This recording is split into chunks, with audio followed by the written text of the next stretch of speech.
Hola, buenas tardes. Hoy vamos a hablar de los neurotransmisores.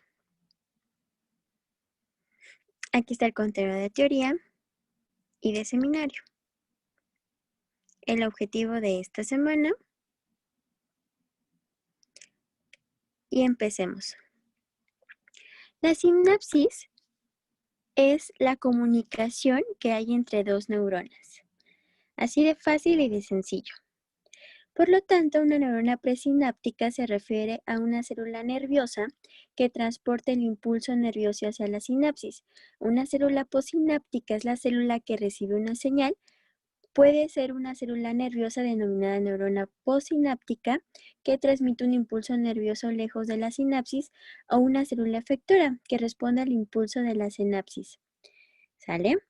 La mayoría de las sinapsis puede clasificarse en axodendríticas entre un axón y una dendrita, mientras que otras son axosomáticas entre un axón y el cuerpo celular o soma, y axoaxónicas entre dos axones. Tenemos que las sinapsis pueden ser eléctricas o químicas.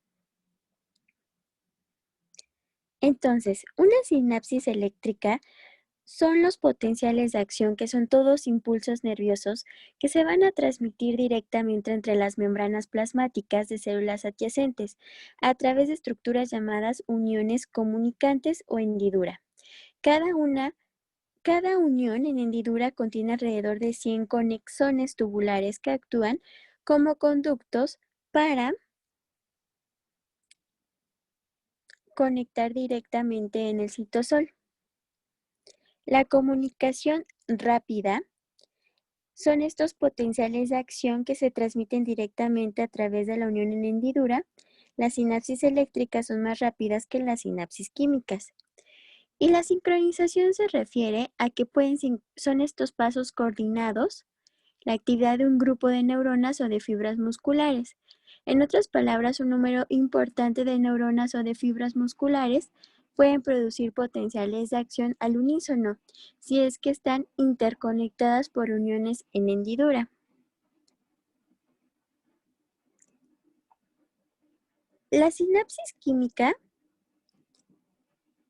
estas son, ¿cómo decirlo? Son más retardadas, porque tenemos una hendidura sináptica, que es un espacio entre 20 a 50 nanómetros. Entonces, la neurona posináptica recibe la señal química y como resultado produce un potencial posináptico, un tipo de potencial graduado. De esta forma, la neurona presináptica convierte una señal eléctrica, que es cualquier impulso nervioso, en una señal química, que va a ser el neurotransmisor liberado. La neurona posináptica recibe esta señal química y en respuesta genera una señal eléctrica, el potencial sináptico.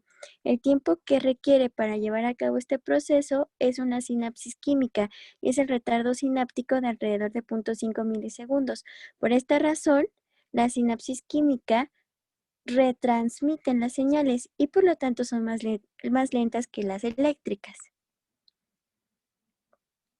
Entonces, en resumen, una sinapsis química necesita una hendidura sináptica, un potencial posináptico y el retardo sináptico, que dura de 0.5 milisegundos. La transmisión de señales en una sinapsis química es la siguiente. El paso número 1 es tener un impulso nervioso y que va a llegar obviamente al bulbo terminal sináptico. El paso número 2 es la fase de despolarización del impulso nervioso. Abre los canales calcio dependientes de voltaje que están en la membrana plasmática de los bulbos sinápticos. Dado que la concentración de iones de calcio es mayor que en el líquido extracelular de calcio, fluye hacia el interior de la célula a través de los canales abiertos. En el paso número 3,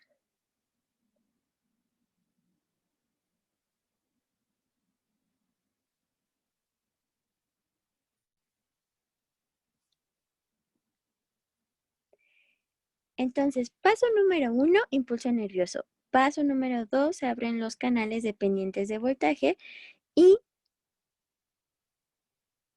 llega el calcio extracelular.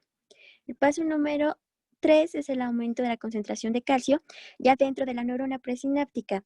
Actúa como una señal que desencadena la exocitosis de las vesículas sinápticas.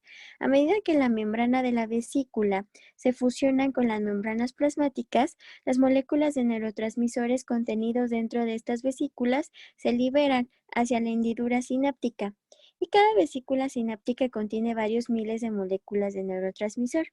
El paso número 4 son estas moléculas del neurotransmisor van a difundir a través de la hendidura localizados en la membrana plasmática de la neurona posináptica. ¿Sale? Y bueno, después vamos a ver cómo se van a unir los receptores ionotrópicos y receptores metabotrópicos. En el paso número 5, la unión de las moléculas de un neurotransmisor con sus receptores en los canales dependientes del ligando va a provocar esta apertura y permite el flujo de determinados iones a través de la membrana. En el 6, a medida que los iones fluyen a través de los canales abiertos, se producen cambios en el voltaje de la membrana. Este cambio en el voltaje constituye un potencial posináptico. Según el tipo de iones que permita pasar el canal, el potencial posináptico puede ser despolarizante, excitatorio o hiperpolarizante, inhibitorio. Por ejemplo, la apertura de los canales de sodio hacen posible el ingreso de este ion que produce la despolarización. Sin embargo, la apertura de los canales cloro o potasio generan una hiperpolarización. La apertura de los canales cloro permite el ingreso de este ion en la célula, mientras que la apertura de los canales potasio da lugar a una salida. En cualquiera de los dos casos, el interior de la célula se vuelve más negativa.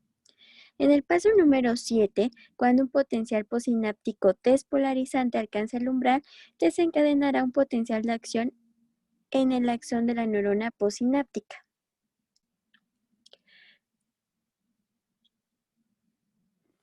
Ahora vamos a platicar de los potenciales posinápticos. Los potenciales posinápticos son dos. Tenemos que un potencial posináptico puede ser excitatorio o inhibitorio. Si es excitatorio, despolariza y por lo tanto entran los iones sodio. Si un potencial de acción es inhibitorio, hiperpolariza. Dijimos que se vuelve más negativa y por lo tanto no puede hacer esa reacción. Y vamos a tener los iones cloro y potasio. Recuerden que potasio sale y cloro entra.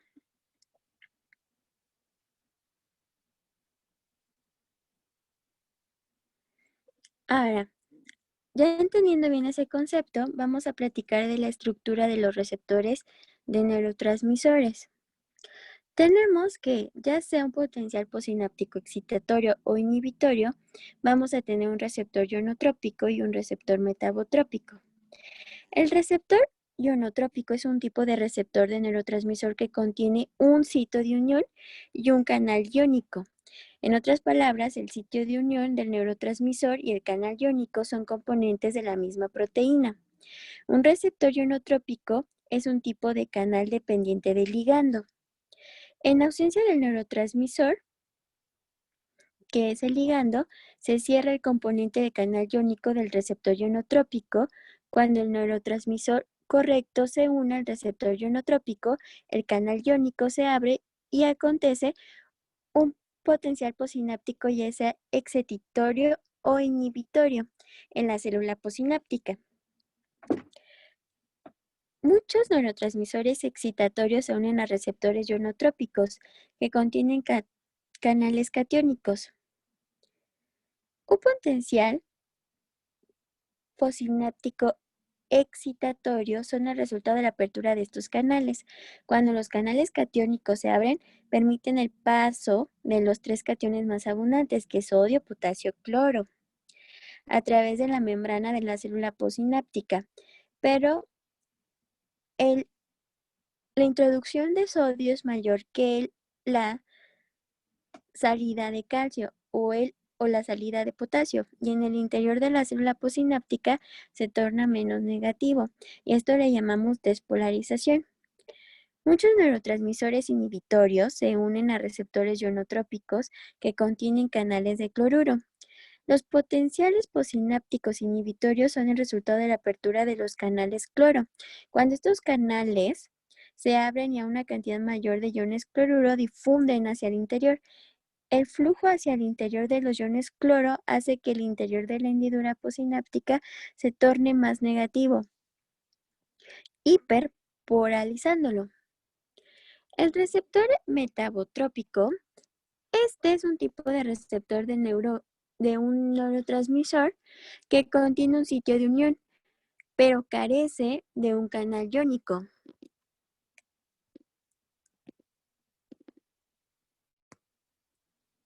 Al carecer de este sitio, de este canal iónico, como parte de esta estructura, entonces,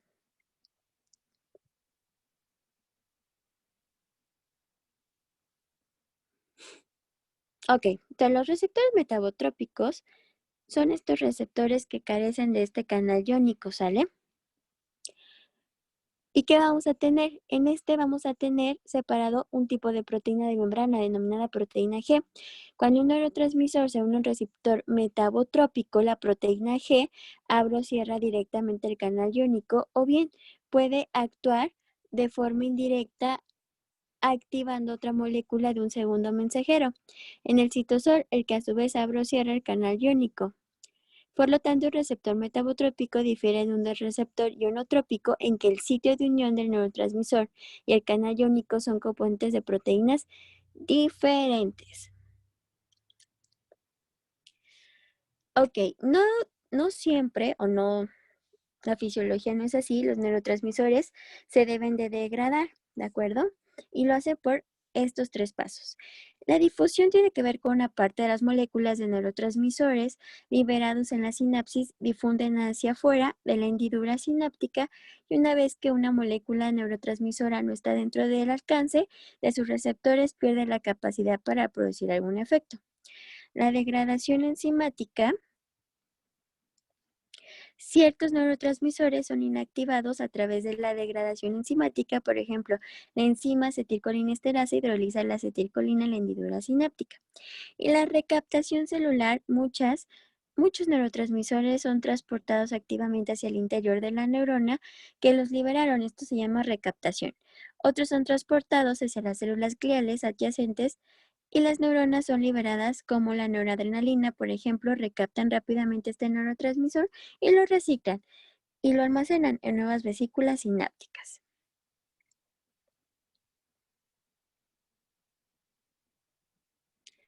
Entonces, tenemos una clasificación para los neurotransmisores. Los clasificamos en moléculas pequeñas y neuropéptidos.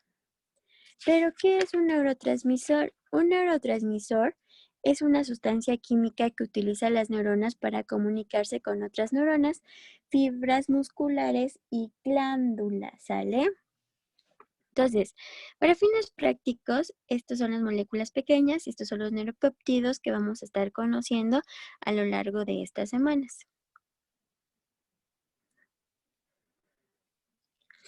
Aquí está la bibliografía. Y bueno, si nunca has tenido un gran éxito, no sabes lo que vales. El éxito es la piedra de toque de los caracteres. Amado Nervo. Muchas gracias.